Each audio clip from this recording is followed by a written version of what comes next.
Puff got one of the hottest DJs off of Hot 97 because she wanted to put up a picture of him getting his pants pulled down. You understand what I'm saying?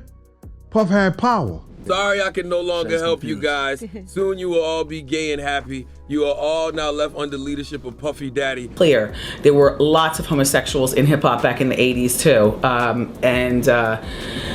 You know, that was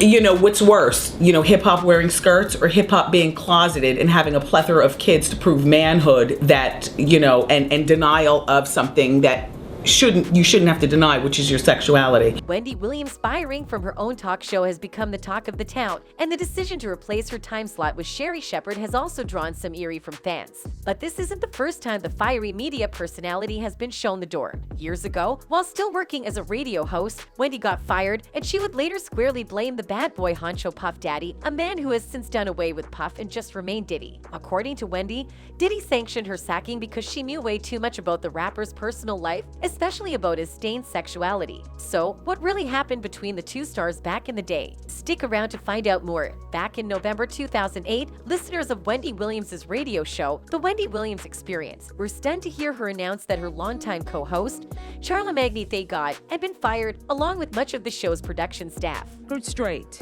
In a nutshell, budgets. You know, radio, like all other businesses, is suffering right now. And I can believe that. You know, it's a bad economic time all across the board, everywhere.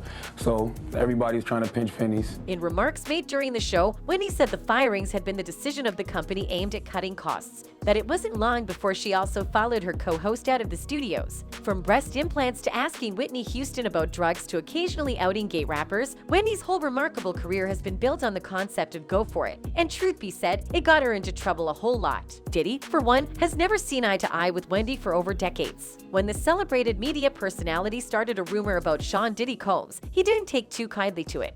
And according to some stories, he was ready to retaliate with violence against her before they eventually buried the hatchet in their long simmering feud. Allow me to run back the clock. What did Wendy say about Diddy leading to their beef? And how did they decide to let bygones be bygones? Well, here's what transpired. When Wendy was a radio personality in 1998, she suggested Diddy might be gay. Once news got to him, he supposedly pulled some strings to get her fired, and thus began a feud that lasted 20 years. Things allegedly escalated to the point that Diddy sent a girl group on his label to confront Wendy, she claimed. Once upon a time, there was a music mogul who sent his all-girl group to beat my ass in front of the radio station, she recalled. I finished my shift, round up my headphones to see everyone lined up on the side of the window, looking down at the sidewalk, she remembers. When she got downstairs, she saw this girl group jump out of a gypsy cab to kick her ass. If the rumor mill is correct, that girl group was Total, once signed to Bad Boy Records, and the music mogul was Diddy. Wendy admitted to holding on to contempt for Diddy because she felt he tried to ruin her career.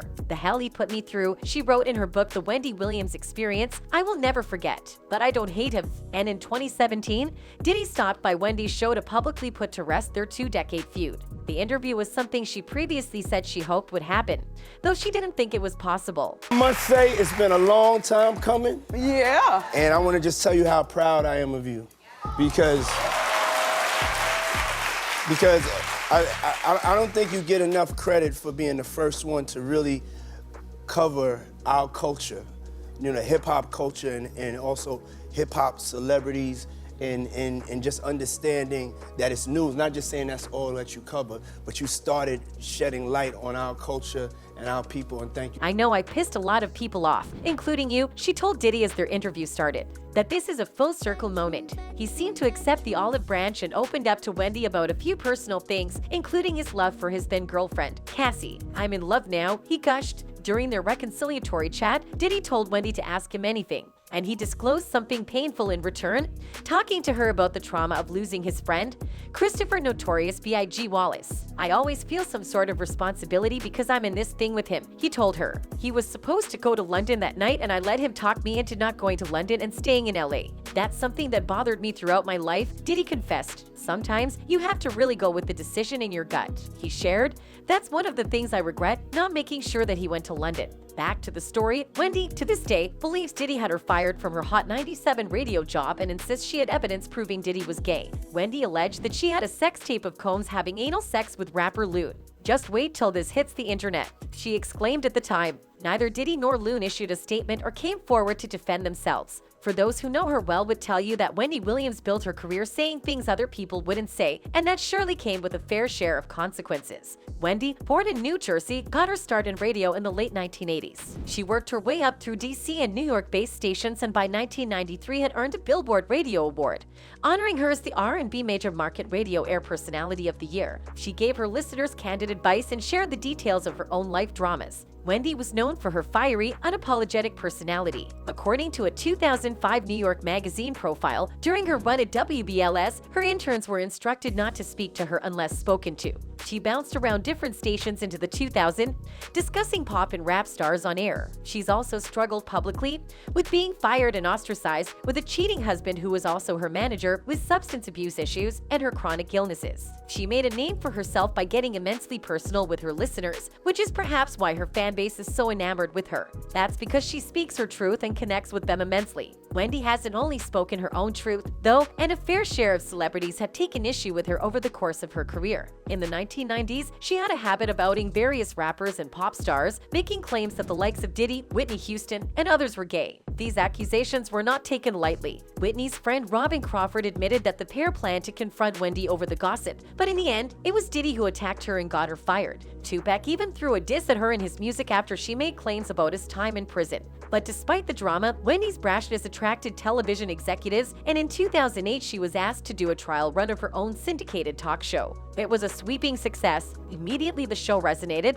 particularly with women between the ages of 18 and 54. Fox and BET jumped on the chance to broadcast the program, and the rest is history. Her appeal to many black women and gay men was crucial to her success, even though it is arguable that they should be most offended by her. And that is the strange magic of Wendy Williams. As we've said, Diddy is not the only celebrity who had problems with Wendy in the past. There was her explosive conversation with Whitney Houston in her radio days, where she asked the now-deceased vocalist how her drug use affected her family. The singer hung up on her. On the radio in 2006, Wendy leaked that Method Man's wife had cancer before some of the couple's own family members even knew. She's even had to apologize for claiming that gay men should leave skirts and heels to women. When Terry Crews spoke out about being sexually assaulted, she said he was not brave. In 2018, she complained about the Me Too movement and defended R. Kelly, who had long been accused of and was just recently convicted of sexual abuse. She later changed her mind, calling him sick and condemning his actions. She has misgendered a trans athlete and made ill-informed, transphobic jokes. In July 2021, Wendy implied that the marriage of actress and vegan influencer Tabitha Brown, who recently was able to help her husband financially so he could retire from the LAPD, was due to fail, and reminded the talk show host of her own situation with her ex-husband Kevin Hunter. As if that's not enough, over the years, Wendy repeatedly mocked Britney Spears, but in a twist that was so out of the left field it was comedic, she declared death to them all, in reference to Spears' conservators. The clip has since been scrubbed from her YouTube channel but lives on in TikTok audios. Her drama and faulty mouth aside, we all have to agree on one thing: to be a successful radio and TV host, you must be resourceful and equally controversial. And Wendy, gosh, did master that art. She and Diddy have since settled scores, and there's no more bad blood between them. But let's not forget that Diddy's gay rumors have come from a couple of mouths, meaning there is some truth to it. What is your opinion on the same? Let us know in the comments section below. And that's it from us today. Until next time, bye.